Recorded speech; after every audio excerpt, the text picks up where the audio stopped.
हमारे यहाँ जो पावर है इंडिया में वो फौज के पास नहीं है। तो जब भी पाकिस्तानी ये सब लोग एजेंसी झूठ भी बोले ना, तो थोड़ा सा रिसर्च कर लें कि तो अर्नब ने करा, वहां पे 4 बंदे आ गए, वो ऑन रिकॉर्ड है। मैं पाकिस्तानियों से रिक्वेस्ट करूंगा, आप जाके देखिए उसमें।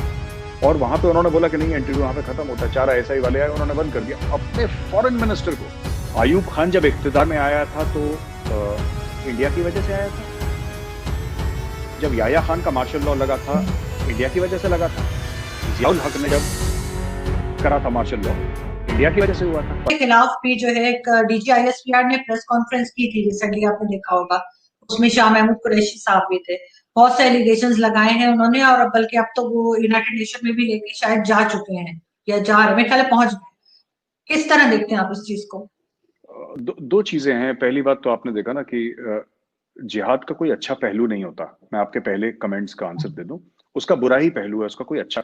ये आप कह सकते हैं कि जिहाद नफ्सियात से होती है और ये सब, ये लंबी चौड़ी बातें हैं। असली बात जो दुनिया समझती है जिहाद का मतलब, देखिए किसी पाक किताब में क्या लिखा है, वो तो अगर किसी नॉन मुस्लिम में कुरान शरीफ में क्या लिखा है वो नहीं पढ़ी तो उसने नहीं पढ़ी, ठीक है। आप उसको ब्लेम नहीं कर सकते क्योंकि वो उसकी पाक किताब नहीं है। लेकिन वो जो है वो ये देखता है कि जो रेडिकल इस्लामिस्ट ऑर्गेनाइजेशन है वो जमीन पे क्या करते हैं। मुझे इससे, as a Hindu, I am a Hindu, अब मुझे इससे क्या लेना देना कि कहां पे, किस पन्ने में, किस सफे में, किस चैप्टर में, किस वर्स में क्या लिखा है। मैं तो ये देखूंगा कि जो उस किताब के नाम पे अगर गलत कुछ कर रहा है तो वो कर क्या रहा है, मुझे क्या उससे फर्क पड़ रहा है उसके एक्शन से। तो एक तो हाफिज सईद को वो देखना चाहिए, हाफिज सईद या कोई भी ये आपके जैश मोहम्मद का है, ये मौलाना मसूद अजहर, और भी हैं, सैयद सलाउद्दीन है। दूसरी चीज मैं ये कहना चाहता हूँ आरजू जी की, ये जो पूरी बात है ना कि उसको लोग डोनेशन देते हैं, जरूर देते होंगे, मैं मना नहीं कर रहा, आम लोग डोनेशन देते होंगे। मैंने भी वीडियोस देखे हैं कि वो मसाजिदों के बाहर वो बॉक्स, डोनेशन बॉक्स है, लोग पैसा दे रहे हैं और ये बोला है कि 10 रुपए दो तो 10 रुपए की एक गोली आएगी जिससे काफिर, ये बहुत पहले की बात है, 15-20 साल पहले ऐसा होता था। अब तो गोलियां भी महंगी हो गई हैं, तो अब इतना लोग पैसे देते हैं, सब कुछ देते हैं। बट मेरा सवाल सिर्फ ये है कि चलिए मैं कहता हूं कि आम पाकिस्तानी ने मजहब के नाम पे हाफिज सईद को डोनेशन दिया, पर जो लोग ये कहते हैं कि हाफिज सईद ने पैसा लेके दहशतगर्दी करी है, वो कहां करी, कहां करी? कुछ पैसा लेना अपने आप में जुर्म नहीं है, पर उस पैसे की जो उसने दहशतगर्दी, और पाकिस्तानी आवाम को एक मिनट के लिए आप कोने में रख दीजिए, ठीक है, आप कह रही हैं वो बेगुनाह है, मैं मान लेते हूँ वो बेगुनाह है, हम उस पर बहस ही नहीं कर रहे। मैं कह रहा हूं कि सवाल सिर्फ ये है कि हाफिज सईद और लश्कर तैयबा ने दहशतगर्दी कहां करी उस पैसे को लेके, ये तो पता लगे ना कि कहां करी। और दूसरी चीज ये है कि अगर दहशतगर्दी हुई है और पाकिस्तान ने उसको जेल में डाला है तो ठीक है, जिसने 10-15 रुपए दिए जी हैं, जो 20-25-50-100 रुपए दिए, जो आम पाकिस्तानी है, आप सबको तो नहीं पकड़ सकते। लेकिन अगर किसी बिजनेस, बड़े बिजनेस हाउस ने, जैसा आपने बोला पाकिस्तानी कॉर्पोरेट हाउस ने लाखों करोड़ों में अगर चंदा दिए, तो कम से कम उनका भी इन्वेस्टिगेशन होना चाहिए, पहली चीज। दूसरी चीज ये है कि वो पूरी प्रेस कॉन्फ्रेंस मैंने देखी जो आपने बात करी थी ना, DGISP और शाह महमूद कुरैशी भी थे वहां पे। मैंने वो पूरी आरजू जी वो कॉन्फ्रेंस देखी और मुझे उस कॉन्फ्रेंस में कुछ समझ में नहीं आया। उन्होंने बोला कि इंडिया में कुछ 60 टेररिस्ट कैंप्स हैं, इंडिया में दहशतगर्दी आतंकवादी कैंप्स हैं 60। तो मेरा सवाल है 65 क्यों नहीं है, 55 क्यों नहीं है, 50 क्यों नहीं है? उनकी कोई लोकेशन नहीं दी। उन्होंने बोला हरियाणा में भी हैं, उत्तर प्रदेश में भी हैं, और यहाँ पे भी हैं, वहां पे भी हैं। उन्होंने 5 स्टेट। अगर मैं आपको एक बात बताऊं, मैं कल एक प्रेस कॉन्फ्रेंस करता हूँ, ठीक है ना, और मैं बोलता हूँ पाकिस्तान में 5,000 टेररिस्ट कैंप्स हैं, कराची में 1,000 है, लाहौर में 1,000, इसकी तो कोई वैल्यू नहीं है ना। जब इंडिया ने पाकिस्तानी टेररिस्ट कैंप्स का पता दिया था, हमने प्रॉपर आरजू जी ग्रिड रेफरेंस दी थी, लैटिट्यूड ये है, लॉन्गिट्यूड ये है, इस ग्रुप का है, यहाँ पे है, ये इसकी करेक्ट लोकेशन है, और लास्ट नोन यहाँ पे 25 लोग थे या 20 लोग थे। जब आप इंफॉर्मेशन देते हैं ना, तो मैं आपको ये बोलूं कि आरजू जी, ये तो यही बात हो गई ना कि अगर मैं थोड़ा हंसी मजाक के उसमें बोलूं कि मैं बोलूं कि आरजू जी आप हमारे घर पे आइएगा, दावत है, ठीक है, किस तारीख को दावत है मैंने आपको नहीं बताया, मेरा घर कहां पे मैंने आपको नहीं बताया, आप घर परिवार के साथ आ सकते हैं कि आपको अकेले आना है दावत पे, मैंने आपको कुछ नहीं बताया, मैंने उड़ी उड़ी बात आपको कर दी, राइट। वो पूरी चीज ऐसी है, और कोई भी उसमें 2-3 और भी चीजें हैं जो मैं पहले भी एक वीडियो में बता चुका हूं आरजू जी की, जैसे ISI है, ISI एक फौजियों की ऑर्गेनाइजेशन है, इंटर सर्विसेज कहते हैं उसको, इंटर सर्विसेज है नहीं, है तो बेसिकली आर्मी की, क्योंकि डीजी उसके बहरहाल हमेशा डीजी आईएसआई तो हर समय एक पाकिस्तानी आर्मी के जर्नल रहे हैं। नेवी और एयरफोर्स का तो मैंने कोई देखा नहीं कि नेवी का कोई एडमिरल हो या एयरफोर्स का कोई बहुत सीनियर कोई रैंक का ऑफिसर हो, ये तो मैंने कभी देखा नहीं। मैंने तो पिछले 5, 7, 10 जो भी आपके हुए हैं, मुझे नहीं पता शुरू से क्या हिस्ट्री है, लेकिन मैंने तो आर्मी देखी है। एक तो ये चीज है। दूसरी चीज ये है कि पाकिस्तान जब भी उन्होंने नाम लिया है, जनरल ये कोई कर्नल राजेश है जो अफगानिस्तान में टीटीपी और इन सबको मिला रहा है और ये कर रहा है, सो कॉल्ड उन्होंने कुछ इल्जाम लगाए।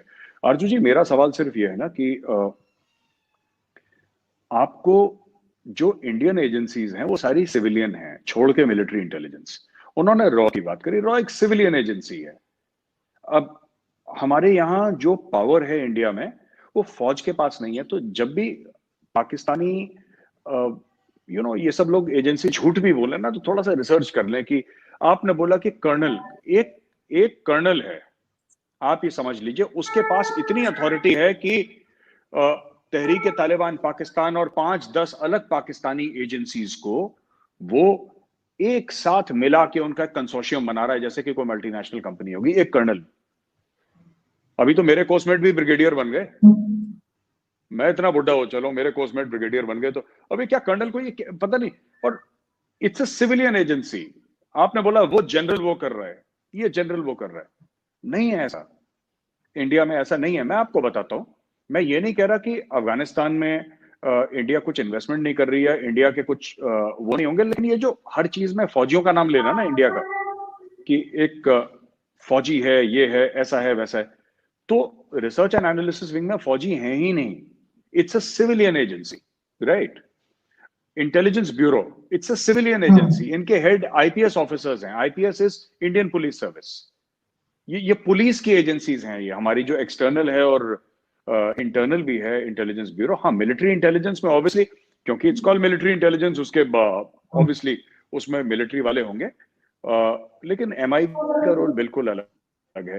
तो मैं तो इस डॉजियर को सीरियसली इसलिए भी नहीं लेता अर्जू जी, क्योंकि मुझे ये बात समझ में नहीं आती कि उन्होंने कैसे करा है, क्योंकि प्रूफ उन्होंने कहीं नहीं दी।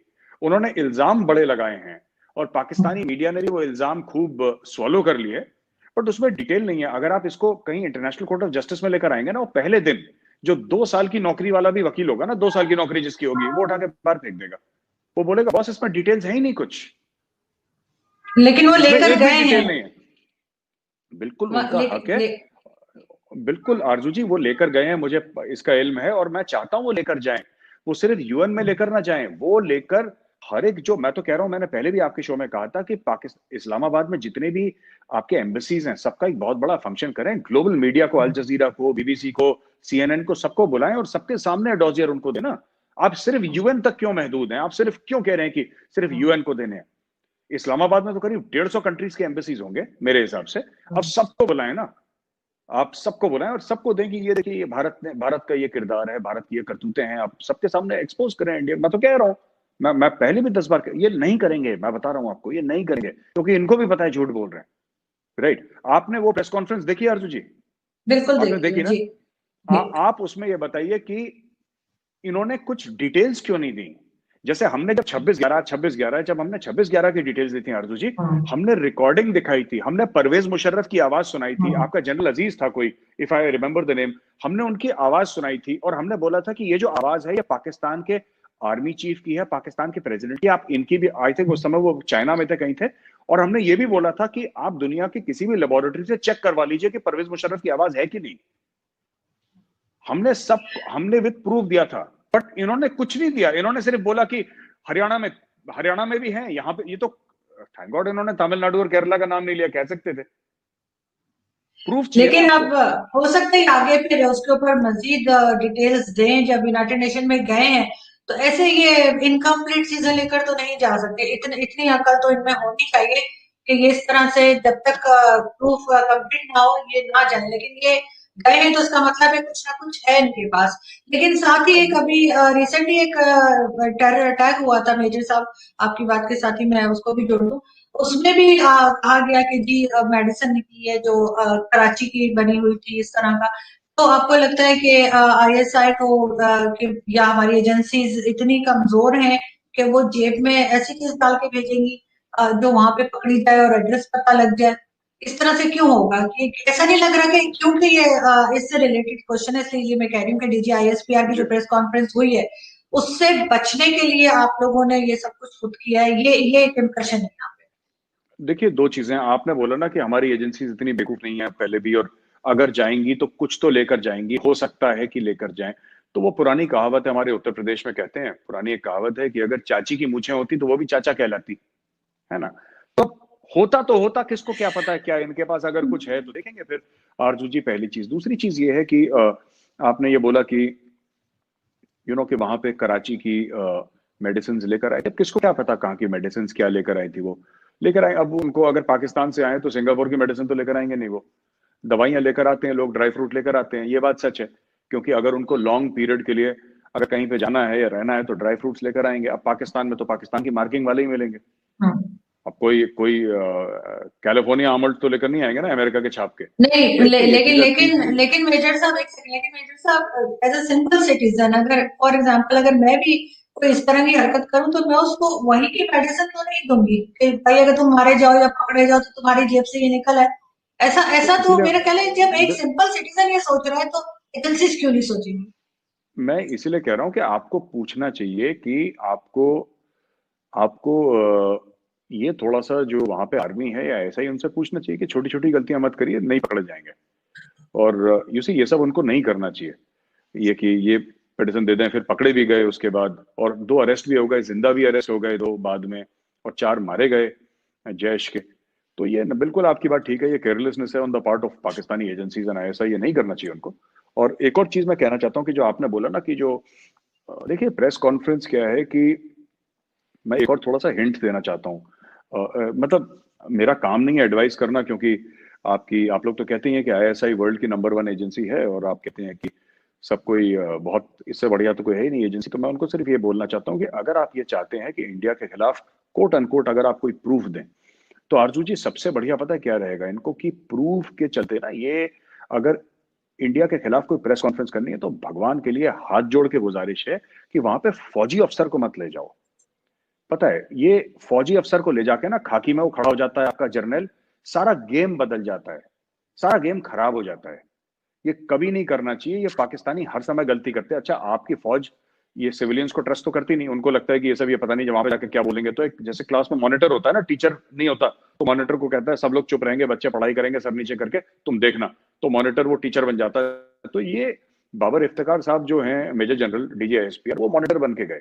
अब मैं आपको बताता हूँ क्यों। देखिए, एक आपके और थे, मैं उनका नाम भूल रहा हूँ, ये पाकिस्तान के मिनिस्टर थे, तो अर्नब गोस्वामी ने उनका इंटरव्यू लिया था दिल्ली में पाकिस्तानी हाई कमीशन में। और जब अर्नब गोस्वामी ने अपने स्टाइल से, अर्नब का एक खास स्टाइल है कि चाबी लगाता है, ऐसे पूछता है, थोड़ा सा टफ क्वेश्चनिंग करता है अर्नब। तो अर्नब ने कहा वहां पे 4 बंदे आ गए, वो ऑन रिकॉर्ड है, मैं पाकिस्तानियों से रिक्वेस्ट करूंगा आप जाके देखिए उसमें। और वहां पे उन्होंने बोला कि नहीं, इंटरव्यू वहां पे खत्म होता है, 4 ऐसा ही वाले आए, उन्होंने बंद कर दिया अपने फॉरेन मिनिस्टर को। Perhaps some would say because evidence has been given several points of time in the past. I think it has to be stopped. What's stopped? Why? We have run out of time. I don't think you can interrupt my interview. You have taken your time. It's already 10 minutes. We requested you for 10 minutes. And it is not an interview, it is an interrogation. It's not an interview. It's a show. No, it's I must protest. It's a show. No, we also protest. It's a show. You must allow me to We complete. always Pakistan bashing. Not at all. Unless you ask a question, Then you can't get an should. answer. Please, you should. No, unless you should ask take a interview question. like a professional. Mr. Kasuri, I must say, unless you ask a question, you can't get an answer. These are not you always questions. play a devil's advocate. Interrogating the minister. Not at all. Not at all. This is, Not professional. you must appreciate that a journalist only asks the questions No, so that he journalist gets an is not opportunity to interview- answer. Journalist is not a police officer. Not. I've never been a police officer, nor am I yesterday's journalist. Come into this business yesterday. इसको I must tell you, you must allow me to So complete. you have finished your time, please. You must allow. अच्छा, इसको आप ये करें, मुझे ये समझ में नहीं आता कि मतलब foreign minister would be number 2 और नंबर 3 इन द कैबिनेट। उस जमाने में जो भी रहा होगा प्राइम मिनिस्टर आपका, उसका नंबर 2 या नंबर 3 होगा कैबिनेट में। ये 4 आईएसआई के अफसर कैसे आ सकते हैं? ये मतलब एज एन इंडियन मैं तो तसव्वुर भी नहीं कर सकता, मैं तो सोच भी नहीं सकता कि ऐसा कोई मंत्री वहां पे बैठा हो, वजीर बैठा हो, उसके सामने कोई आके बोले कि नहीं आप इंटरव्यू हम रोक रहे हैं आपको। पर वो जो आपका मिनिस्टर था, मैं भूल रहा हूं उसका, अर्नब गोस्वामी का इंटरव्यू है, और वो बिल्कुल चुपचाप बैठा हुआ था। बिल्कुल जैसा ना गऊ की तरह, जिसको कहते हैं चुप बिल्कुल शरीफ, और वहां पे लोग कह रहे हैं नहीं आप हटाइए, आप नहीं कर सकते, आप जाएं यहाँ से, ये सब। और अर्नब को उन्होंने इंटरव्यू नहीं करने दिया, अर्नब ने बोला कि मैं इंटरव्यू कर रहा हूँ, I am speaking to your foreign minister. मैं ये कह रहा हूँ कि ये वही चीज हमें यहाँ पे देखने को मिली। तो आपको, आपके जब तक पाकिस्तान अपने सिविलियन इदारों को इतना मजबूत नहीं करेगा, जब तक पाकिस्तानी आर्मी अपने सिविलियंस को ट्रस्ट नहीं करेगी, देखिए जरूर है कि मुल्क की दिफा फौजी करता है, ये बात सही है, लेकिन मुल्क को फौजी चलाते नहीं है, मुल्क को तो सिविलियंस ही चलाते हैं। और इंडियन आर्मी के बारे में अगर मैं बोलूं, Indian army is, Indian army is under this thing, the elected representatives of the state. It is under the defence minister and the defence minister is under the prime minister. तो यहाँ पे एक मॉनिटर को भेजना, वर्दी पहन के जो मॉनिटर वहां पे खड़ा है, और बाबर इफ्तिकार साहब ये कह रहे हैं, और हर 2 मिनट में देख के डीजी साहब उनकी तरफ देख के कर रहे हैं, अच्छा नहीं लगता। Shah Mahmood Qureshi is the foreign minister of Pakistan, मतलब कोई ऐसे कोई छोटा आदमी नहीं, कोई हल्की हस्ती नहीं है वो, he is a big man and he should conduct himself. हर समय फौजी आपके सर पे टंगा रहेगा और वो आपको बताएगा क्या करना है। इससे क्या होता है कि आपकी क्रेडिबिलिटी खराब होती है। आप मुझे कंसल्टेंट रखें तो मैं बताऊंगा फिर पाकिस्तान फॉरेन मिनिस्ट्री को कि किस तरीके से प्रेस कॉन्फ्रेंस करी जाती है। आप बढ़िया करें प्रेस कॉन्फ्रेंस, वहां पे सबको बुलाएं। और ये जो प्रूफ है, मैं फिर कहता हूं आरजू जी, ये जो प्रूफ है, जो आप कोट अनकोट जो आपने इंडिया के खिलाफ जो प्रूफ है, ये आपको पूरे 150 जितने भी एम्बेसी, मुझे नहीं पता कितने, जितने भी एम्बेसीज हैं पाकिस्तान में, फॉरेन कंट्रीज के, आप सबको बुलाइए ना, सबको एम्बेसडर्स को बुलाइए और सबको दीजिए, और उनको बोलिए कि आप अपने जरा इंडिया के आप देखें, अगर पोल खोल सकते हैं तो खोलें। All the best.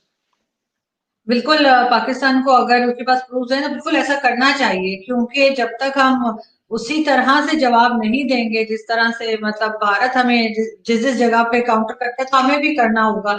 लेकिन एक चीज और मेजर साहब, मैं यहाँ पे ये भी पूछना चाहूंगी कि आप लोग जैसे अब देख रहे हैं FATF के तकरीबन में ख्याल है 21 पॉइंट्स जो है वो पाकिस्तान ने क्लियर कर लिए हैं। आपको लग रहा है कि कुछ काम हो रहा है कि 27 या 26 में से अगर 21 में क्लियर कर लिया है तो कुछ तो काम हो रहा होगा? अगर हाफिज सईद को बंद किया है तो कुछ तो कर रहे होंगे, वरना पहले तो हमने नहीं देखा कि 10 साल की सजा हुई हो या इस तरह से। बेशक FATF का डर हो, जो जो बात भी आप कह रहे हैं, लेकिन है कुछ ना कुछ चेंज आया है, आपको लग रहा है? देखिए, FATF आपके लिए एंड ऑफ द रोड है। अगर FATF से पाकिस्तान अगर व्हाइट लिस्ट तो नहीं कहना चाहिए, white list is the wrong term to use, पर मैं समझाने के लिए कह देता हूं, अगर ग्रे लिस्ट से पाकिस्तान अगर आरजू जी व्हाइट में आ जाता है तो पाकिस्तान के लिए एक बहुत बड़ा मकाम है। अगर वो पाकिस्तान ब्लैक लिस्ट में आ जाता है तो इंडिया को लगेगा कि इंडिया के लिए एक विक्ट्री है। लेकिन मैं ये कहना चाहता हूं कि इंडिया की कहानी यहाँ पे खत्म नहीं होती, क्योंकि पाकिस्तान अगर सो कॉल्ड व्हाइट लिस्ट में भी आ जाता है तो क्या जो पाकिस्तानी दहशतगर्दी करते हैं इंडिया में वो बंद हो जाएगी? नहीं होगी ना, वो तो करता रहेगा पाकिस्तान। दूसरी चीज, पाकिस्तान जो कर रहा है करे, हमें उससे कोई प्रॉब्लम नहीं है। भारत में दहशतगर्दी ना कराए, हमें भारत से, हम अमेरिका जैसे नहीं है कि आपने सूडान में क्या करा या आपने यहाँ पे क्या करा, वहां पे क्या करा। आपको जो जहां करना है, भारत के बाहर आपको जो करना है आप करिए, आपकी खुशी है। We are nobody to tell you anything. वो दुनिया देख रही है, दुनिया देखेगी। भारत को कोई इंटरेस्ट नहीं है ग्लोबल पुलिसमैन बनने का, लेकिन भारत के अंदर हो रहा है तो भारत कहीं ना कहीं तो भारत बोलेगा इस चीज को। अगर भारत को ये लग रहा है, देखिए सबसे पहले पाकिस्तानियों को ये लगा और आम आदमी को भी लगा, मीडिया को भी लगा कि साहब ये हमारे खिलाफ साजिश है, क्योंकि पाकिस्तान में साजिश वाला चूरन बहुत बिकता है। 2 मिनट में आप बोलिए साजिश है तो साजिश साजिश साजिश, सब लोग फिर इट्स इजी ना। फिर एक बार आपने कह दी साजिश है तो फिर आपको लोगों को जो हकायक है वो समझाने की जरूरत नहीं पड़ती, फिर तो साजिश है ना। हिंदू की साजिश है, यहूदी की साजिश है तो है, फिर आपको फिर समझाने की जरूरत नहीं पड़ती, पहली चीज। दूसरी चीज ये है कि जैसा मैंने पहले बताया था अर्जु जी कि ये बोला गया कि साहब इसमें ये होगा नहीं क्योंकि चीन हमारे साथ है और ये हमारे साथ है। ये जो पाकिस्तान पॉइंट्स पे तरक्की नहीं कर पाया, इतने सारे पॉइंट्स अचीव नहीं कर पाया पाकिस्तान, और जो 21 पॉइंट्स आप कह रही हैं पाकिस्तान ने अचीव करे हैं, वो तो सर्टिफिकेट FATF ने दिया होगा, वो तो इंडिया ने नहीं दिया या अमेरिका ने, वो तो FATF ने दिया। तो इसका मतलब ऑब्वियसली 21 पैरामीटर्स पे पाकिस्तान ने कुछ ना कुछ काम करा होगा। लेकिन पाकिस्तान ज्यादा पैरामीटर्स पे काम क्यों नहीं कर पाता? क्योंकि हर समय पाकिस्तान को ये लगा कि हम कुछ करें ना करें, चीन तो बचा ही लेगा, तुर्की तो बचा ही लेगा, ईरान तो बचा ही लेगा। देखिए, पाकिस्तानियों को एक बात समझने की जरूरत है, धीरे धीरे, बहुत स्लोली, और ये सब पैरामीटर्स मैं रीड कर लेता हूं क्योंकि मेरा तो फुल टाइम काम यही है। चाइना धीरे धीरे, आपको एज अ पाकिस्तानी पता नहीं ऐसा लग रहा है कि नहीं लग रहा, बट मुझे यकीन है कि चाइना धीरे धीरे कदम पीछे ले रहा है। देखिए, चाइना कोई पाकिस्तान का दोस्त नहीं है, मैं आपको क्लियर बता दूं, चाइना कोई पाकिस्तान का दोस्त नहीं है और इंटरनेशनल रिलेशंस में कोई किसी का दोस्त नहीं होता। ये सब डिप्लोमेट्स एक दूसरे से झूठ बोलते हैं कि वो हमारा बड़ा अच्छा दोस्त है। बड़ा अच्छा दोस्त क्या है? ये कोई गांव की यारियां थोड़ा है, पिंड की यारियां चल रही हैं कि मैं तेरे लिए जान दे दूंगा, तू मेरे लिए जान दे देगा, तू भाई है मेरा। It does not work like that. देखिए, आपने एफएटीएफ की बात करी आरती जी, मैं 2 मिनट लेके समझाऊंगा। अगर एक मुल्क, अगर आप इकोनॉमिकली स्ट्रांग होंगे, अगर आपकी डिप्लोमेसी स्ट्रांग होगी, दुनिया आपके सामने सर झुकाएगी। देखिए, आपने तो ये बोल दिया कि चाइना हमारा भाई है, आपने ये बोल दिया कि चाइना हमारी मदद करेगा, चाइना हमें पैसे देगा, चाइना हमें डिप्लोमेटिक सपोर्ट देगा। लेकिन हमें ये चीज देखनी है कि आपको एज अ पाकिस्तानी आपको ये चीज देखनी है, ठीक है? मैं, यानी कि मेरा मतलब है, हमें मतलब कि आप और जो पाकिस्तानी उनको ये चीज देखनी है कि पाकिस्तान चाइना को क्या दे रहा है। आप चाइना के किस काम आ रहे हैं? आप तुर्की के किस काम आ रहे हैं? आप ईरान के किस काम आ रहे हैं? आप मलेशिया के किस काम आ रहे हैं, जो आपके अभी नए भाई बने, ये नए नए सगे भाई बने। तो मैं ये कहना चाहता हूं कि आपको पाकिस्तानियों को ये तो क्लियर है कि हमें मलेशिया से क्या चाहिए, हमें तुर्की से क्या चाहिए, हमें ईरान से क्या चाहिए, हमें चीन से क्या चाहिए, इसमें आप लोग बिल्कुल क्लियर है, आपके मन में 1 रुपए का शक नहीं है। लेकिन आपको देना क्या है, आपको ये भी पता होना चाहिए। क्योंकि ये सब रिश्ते लेन देन के होते हैं, ये रिश्ते ऐसे नहीं होते आरजू जी कि कि आपने बस लेना ही लेना है, चीन से लेना ही लेना है, एक तरफा है। चीन इतने बिलियन डॉलर देगा, चीन ये करेगा, चीन हमारा बड़ा भाई है, चीन ये भाई है, वो छोटा भाई है, ऐसे sweeter than honey. Nawaz Sharif sahab भी कहते थे sweeter than honey, higher than this thing, फलाना ढिमका, पता नहीं क्या क्या डायलॉग उन्होंने हमारे नवाज शरीफ ने। सच बात तो ये है ना कि ये म्यूचुअल इंटरेस्ट पे होती हैं। पाकिस्तानियों को हर समय एक चीज अपने आप से ये पूछनी होगी कि हमने दूसरे मुल्कों को क्या दिया। आप फॉर एग्जांपल चाइना, आप चाइना को क्या दे रहे हैं? जमीन दे रहे हैं ना। चाइना, जिस जमीन पे सीपैक जिस जगह बन रहा है, तो जगह तो पाकिस्तान की है, चाइना की नहीं है। बिल्कुल बिल्कुल। लेकिन क्या ये भी बात सच है कि आपके कई स्ट्रेटेजिक एसेट्स जो कि लैंड के हैं वो चाइना को गिरवी हो चुके हैं? क्या ये भी बात सच है कि आपने बड़े हाई रेट पे आपने पैसे लिए? देखिए, ये जो जमीन आप कह रहे हैं ना, हमने जमीन दी है, आपने बिल्कुल सही बात बोली आरजू जी। आपने जमीन दे नहीं दी है उनको, आप दे चुके हैं उनको। अब आपको अगर ये लगता है कि चाइना वहां से उठ के चला जाएगा कल, वो जमीन पे, देखिए मैं बार बार ये कहता हूं और मैंने कई बार ये बात बोली है, जो एक खुदमुख्तारी होती है ना मुल्क की, वो सिर्फ ज्योग्राफिक नहीं होती, इलाकाई खुदमुख्तारी नहीं होती, वो इकोनॉमिक खुदमुख्तारी भी होती है। जब आप कहते हैं कि मैं अपने खर्चे खुद उठा सकता हूं, मुझे किसी के सामने हाथ फैलाने की, आपने जमीन दी चाइना को, वही चीज आप श्रीलंका वाली चीज यहां पे कर रहे हैं। श्रीलंका ने भी जमीन दी थी। अब हनुमान टोटा पोर्ट जो है वो चाइना का हो गया 99 साल के लिए, राइट? एक और एयरपोर्ट है, चाइना ने बोला तुम्हें एयरपोर्ट चाहिए, एयरपोर्ट चाहिए, एयरपोर्ट चाहिए। श्रीलंका ने बोला हाँ। चाइना ने ऐसी जगह एयरपोर्ट बनाया जहां पे मैडम 2014 के बाद, 2014 के बाद सिर्फ एक फ्लाइट लैंड करी है उस एयरपोर्ट पे, और बड़ा शानदार। चाइना ने बिल्कुल जैसे बनाते हैं ना मॉडर्न एयरपोर्ट में, कांच ही कांच लगाए, जंगल के बीच में एयरपोर्ट बना दिया। अब श्रीलंका पैसे तो दे नहीं पाया क्योंकि फ्लाइट तो वहां पे लैंड नहीं कर रही थी, एक ही फ्लाइट लैंड करी, एक सिंगल फ्लाइट लैंड करी, उसके बाद बंद हो गया। 2014 2015 का वाकया है। अब क्या हुआ? अब चाइना ने श्रीलंका से वो एयरपोर्ट भी ले लिया। अफ्रीका में भी ये कर रहा है, आपके साथ कर चुका है, ये आपके साथ ये कर चुका है। आपका आई थिंक कराची या इस्लामाबाद का एयरपोर्ट गिरवी जा चुका है। आपकी कई सारी मोटरवेज हैं जो चाइना ले चुका है। तो आप देखिए, चाइना को चाहिए क्या? चाइना को जमीन चाहिए, राइट? चाइना को एक्सपेंशन करना है सीपैक में। लोग कहते हैं कि साहब आपको जलन होती है इंडिया को। सीपैक इतना कोई बड़ा नहीं है, 50-60 बिलियन डॉलर इंडिया जैसे मुल्क के लिए। मैंने बोला ना, इससे 1.5 गुना ज्यादा इंडिया में हर साल इन्वेस्टमेंट होती है। जो पूरा सीपैक है जो 15 साल में होगा, उससे 1.5 गुना ज्यादा हर साल इंडिया में इन्वेस्टमेंट होती है। और सीपैक तो अब रुक भी गया है। और वो बाजवा साहब भाग गए, आपके आसिम सलीम बाजवा साहब, वो अमेरिका में बैठे हैं। बिल्कुल ठीक। यहाँ पे बस लास्ट क्वेश्चन मैं आपसे करूंगी मेजर साहब को, ये कि अभी रिसेंटली इमरान खान साहब ने इंटरव्यू दी, वो आजकल डिफरेंट चैनल्स को इंटरव्यूज जैसे दे रहे हैं। एक जगह उन्होंने कहा कि भारत की ये कोशिश है कि पाकिस्तान आर्मी को पब्लिक के सामने खराब किया जाए। उसकी वजह से जब वो डैमेज करेंगे पाकिस्तान आर्मी को, तो पाकिस्तान अपने आप ही डैमेज हो जाएगा या उसको अपने आप ही नुकसान हो जाएगा। आप किस तरह देखते हैं इस चीज को?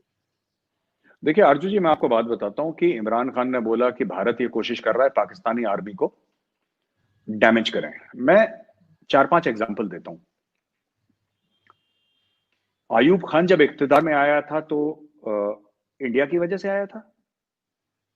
जब याया खान का मार्शल लॉ लगा था, इंडिया की वजह से लगा था।